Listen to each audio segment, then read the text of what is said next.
going through Manzanita today were 130, yeah, and it may not last long, and it may not be in a very big area, but if you're in it and it went right up Main Street, basically Manzanita, it's really quite remarkable, really amazing, and hopefully we won't repeat any more tornadoes, but we do have strong winds coming and a more widespread, typical Oregon coastal windstorm tomorrow. Let's check out Doppler radar tonight. The rain hasn't completely ended, but it has lightened up quite a bit, and where you see the greens, it's mainly lighter rain, and there are no thunderstorms in the valley, but we're still getting some strikes up around Long Beach Peninsula and Pacific County, Washington. They're just relentless, don't want to back off.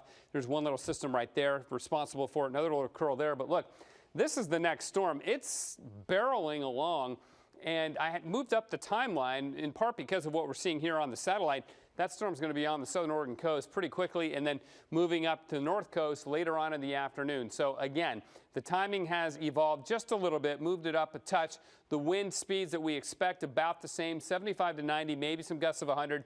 We had that last night, so getting another gust of 100 tonight, or rather tomorrow night, not out of the question at all. I think the valley gusts will be more significant than they were on Thursday night. And that, of course, we're talking about tomorrow's storm. So here's the difference in the timing. I think they'll begin to ramp up, say, Central Coast around Newport about 8 a.m. Valley winds will ramp up at about noon.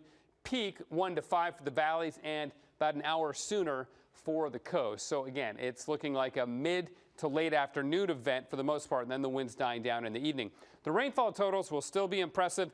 Going forward, another couple of inches. We're over 4.5 inches at the airport for the month, over 5 inches downtown already. High wind warning for everywhere highlighted in orange, and that's the hurricane force wind watch out on the Oregon coast. And these wind warnings extend nearly down to San Francisco Bay, so it's not just western Oregon, it's pretty much all of the greater northwest coast, if you will. 66 our high temperature today in Portland, 67 in Salem, and 69 over in the Dalles. Okay, here's the 7-day forecast.